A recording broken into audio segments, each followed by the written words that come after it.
தனுசு மற்றும் கும்ப லக்கணத்திற்கு சந்திர திசை கடுமையான கஷ்டங்களை ஒரு தரக்கூடிய திசையாக அமைகிறது. ஏன்னு கேட்டால், தனுசு லக்கணத்துக்கு லக்கணாதிபதியான குருவுக்கு நட்பாக இருந்தாலுமே அது அஷ்டமாதிபதி, 8ஆம் இடத்து அதிபதி. அதே மாதிரி கும்ப லக்கணத்துக்கு 6ஆம் இட அதிபதி.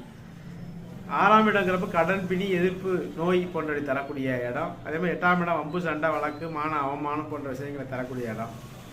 இப்போ இது மாதிரியான இந்த 2 அதிபதிகளும் அஷ்டமாதிபதியாகவும் 6ஆம் இட அதிபதியாகவும் வர்றதுனால பெரும்பாலும் கும்பலக்கணத்துக்கும் சரி, தனுசு லக்கணமாக இருந்தாலும் சந்திர திசை வராமல் இருந்தால் நல்லது அப்படிங்கிறது தான் விதி.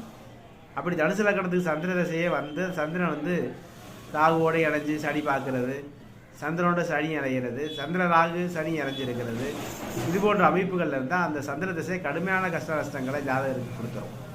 அது மாதிரி அஷ்டமாதிபதி பாவக்கிரகங்களோடு சேர்ந்து இருக்கையில் இன்னும் கூடுதலான கஷ்டத்தை ஜாதகருக்கு கொடுக்கக்கூடிய தன்மைகளில் இருக்கும். அந்த திசை காலங்களில் கடுமையான அளவுக்கு கடன்கள், கஷ்டங்கள், மான, அவமானம், கொடுத்தல் வாக்கு காப்பாற்ற முடியாத தன்மை போன்றவையெல்லாம் உருவாகக்கூடிய வாய்ப்பு.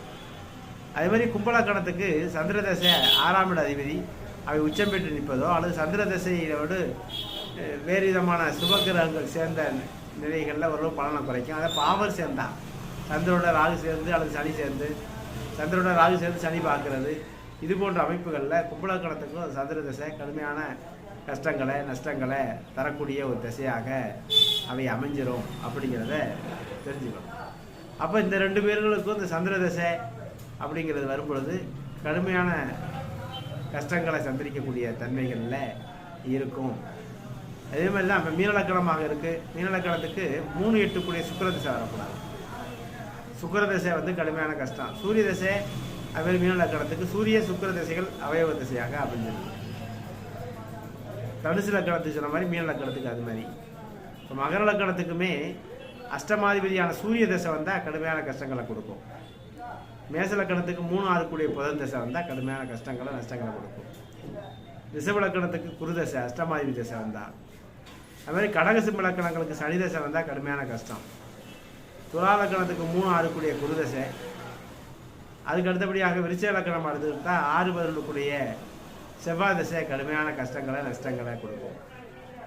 தனுசுக்கும் சந்திர தசை மாதிரியே தனுசுக்கும் மீனத்துக்கும் சுக்கிர தசையும் அவயோக தசையாக, சுக்கிர தசையும் வரக்கூடாத தசையாக கருதப்படும். அவ்வாறு வந்தால் கடுமையான கஷ்டங்களை, நஷ்டங்களை அவங்க சந்திக்கக்கூடிய நிலைக்கு உட்படுவார்கள். இதில் சில நேரங்களில் சுபத்துவம்ங்கிறது ஒரு விதிவிலக்கு. இதோடு சனி செவ்வாய் ராகு போன்ற பாவக்கிரகங்கள் சேர்ந்தோ பார்த்தோ இருந்தால் கூடுதல் கஷ்டங்களை பொறுத்தவரைக்கும் தரும். ஓகேங்களா?